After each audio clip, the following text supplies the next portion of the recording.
চলমান Hamas Israel লড়াই শুরু থেকেই অসম এক যুদ্ধ।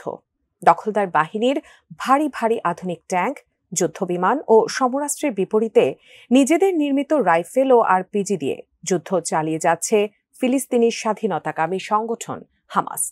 তাই ইসরায়েলের চতুর্মুখী হামলার মধ্যে এবার গেরিলা কৌশলের মাধ্যমে যুদ্ধের মোড় ঘুরিয়ে দিতে মরিয়া হামাস। এবার তাদের পাতা ফাঁদে পা দিয়ে ধরা পড়ছে ইসরায়েলি সেনারা। বিস্তারিত ইমতিয়াজ আলমের রিপোর্টে।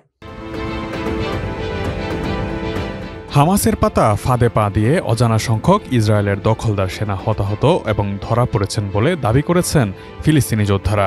ফিলিস্তিনের স্বাধীনতাকামী সংগঠন হামাসের বরাত দিয়ে এই খবর দিয়েছে আল জাজিরা।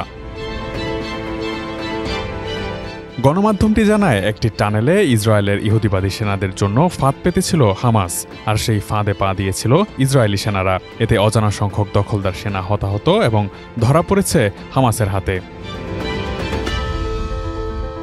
কাতার ভিত্তিক সংবাদ মাধ্যমটি জানিয়েছে, হামাসের সামরিক শাখা আল কাসাম ব্রিগেডের মুখপাত্র আবু ওবায়দা এই তথ্য নিশ্চিত করেছেন। উত্তর গাজার জাবালিয়া ক্যাম্পে এই ঘটনা ঘটানো হয় বলে দাবি করেছেন তিনি। আল জাজিরায় পাঠানো এক রেকর্ড বার্তায় আল কাসাম ব্রিগেডের মুখপাত্র আবু উবায়দা বলেন, আমাদের যোদ্ধারা ইহুদিবাদী বাহিনীকে একটি সুড়ঙ্গের মধ্যে অতর্কিত হামলার জন্য প্রলুব্ধ করে। ডিজাইন, এলিগেন্স, বিউটি, সেরা পণ্য সবার জন্য জেভিকো। এ সময় আমাদের যোদ্ধাদের হামলায় ওই বাহিনীর সদস্যদের মধ্যে কেউ কেউ নিহত, আহত এবং বাকিদের বন্দী করা হয়েছে। তবে হামাসের এই দাবি অস্বীকার করেছে ইসরায়েলি বাহিনী। তারা হামাসের সশস্ত্র শাখার এই দাবিকে অস্বীকার করে এক বিবৃতিতে বলেছে, তাদের কোনো সৈন্যকে হত্যা বা অপহরণ করা হয়নি, এমন কোনো ঘটনাই মূলত ঘটেনি।